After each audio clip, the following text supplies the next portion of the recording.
Je comprends pas pourquoi tu t'intéresses à ce type. Sérieux, tu veux vraiment devenir son assistante? J'ai besoin d'apprendre. Ulysse, t'étais un artiste reconnu, t'étais au top et t'as tout foutu en l'air. Tout ça pour finir tout seul dans un manoir en ruine. Monsieur Borelli? Tout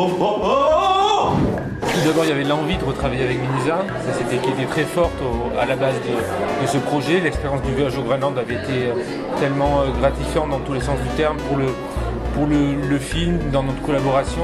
Quand le scénario d'Ulysse et Mona a été achevé, j'ai pas réfléchi très longtemps avant de leur proposer une collaboration. Je savais pas trop en fait ce que j'allais leur demander et dans quelle direction on allait partir. Et on écoute beaucoup de musique de film et on essaie d'avoir une espèce de magma musical des références communes. On discute beaucoup avant.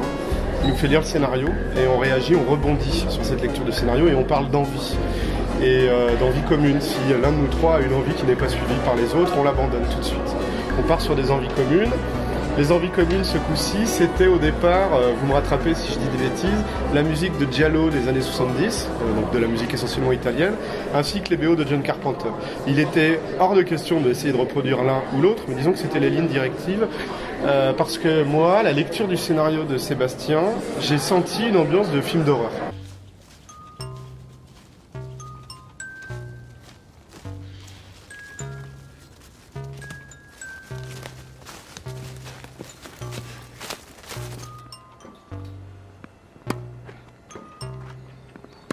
Qu'est-ce qu'il fout?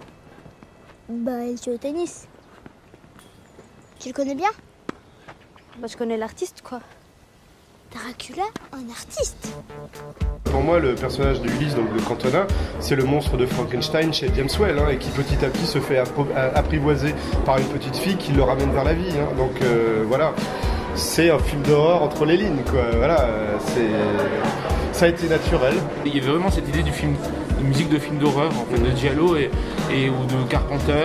Et je crois que, bizarrement, malgré tout, je trouve qu'il y a des traces de ça dans la musique. Oui. Même des choses assez explicites, quand la musique sur laquelle danse le personnage d'Ulysse, où il écoute un vinyle dans son manoir, il y a une musique de Minisa qui est vraiment influencée.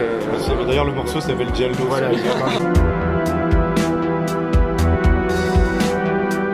J'ai l'impression que quand on voit le film fini aujourd'hui, que là où commence Ulysse et Mona musicalement, c'est là où s'arrêtait le voyage au Groenland. C'est la sensation que j'ai. Et après, c'est une musique qui est très évolutive à l'intérieur du film, mais j'aime bien ce pont aussi qui se fait entre les deux films. Sébastien nous a demandé petit à petit une musique de plus en plus épurée et de plus en plus au piano, voire même au piano solo. On a toujours envie, comme dans le voyage au Groenland, de se baser sur des thèmes forts. On compose souvent les thèmes pour les personnes, donc pour les personnages. Donc on avait un thème pour Ulysse, un thème pour Mona, un thème, etc. Donc et après on décline ces thèmes-là. Sur base de scénario, on écrit des thèmes très simples qu'on envoie à Sébastien, juste pour qu'il nous dise ça plutôt oui, ça plutôt non, etc. Donc on a les thèmes principaux. Ensuite, là on a une chance et à la fois une complication. C'est qu'on composait, on était en studio pendant que Sébastien était au montage. Donc du coup, comme tu le disais, on faisait des allers-retours tous les jours.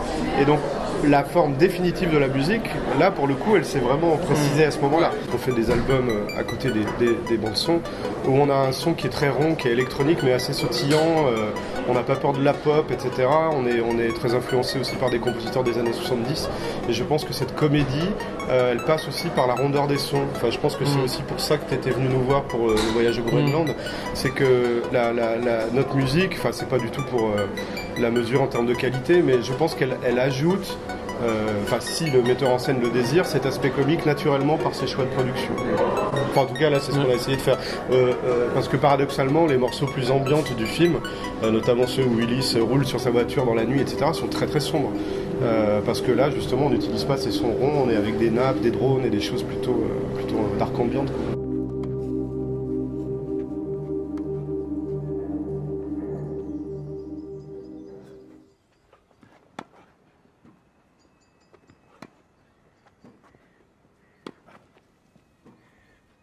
c'est un film très condensé qui fait 1h22 avec un principe, c'est un film de rencontre, donc de moments de rendez-vous.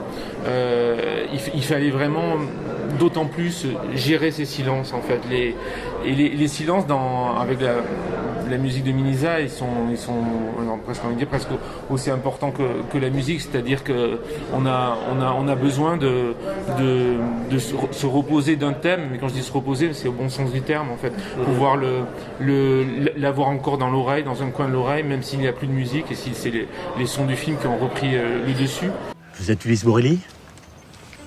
C'est moi, oui.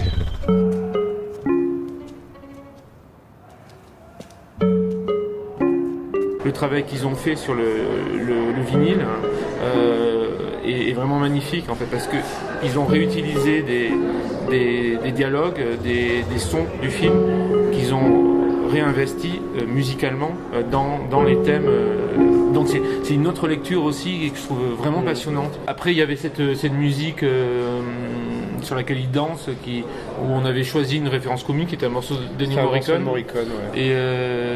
Et qui voilà, mais c'était en accord vraiment avec Minisa. Par contre, on n'a pas du tout fait la même chose que le morceau de Morricone, mais on a gardé le tempo pour que le geste de Cantona soit bon. Pas te faire passer pour un con ou disparaître à jamais. Tu préfères une tumeur au cerveau ou tomber amoureux. J'avais envie de retrouver cette espèce d'atmosphère où un groupe allait intervenir comme un comédien, allait influer vraiment sur les personnages. Et donc il me fallait un morceau. Et Institut, j'avais rencontré Arnaud du matin dans une soirée. Je connaissais pas du tout le groupe et j'ai découvert assez récemment. Et c'était très beau. C'est souvent, ça m'arrive très souvent de tomber sur des moments très importants, sur des musiques ou des gens ou des films qui ont un écho avec ce que je suis en train de faire. Et leur musique à l'Institut, elle a quelque chose d'absolument nihiliste et d'humour aussi qui me semblait, ce mélange entre humour et nihilisme me semblait être vraiment à l'image du personnage d'Ulysse. Je t'ai pas dit toute la vérité, moi, là. Comment ça?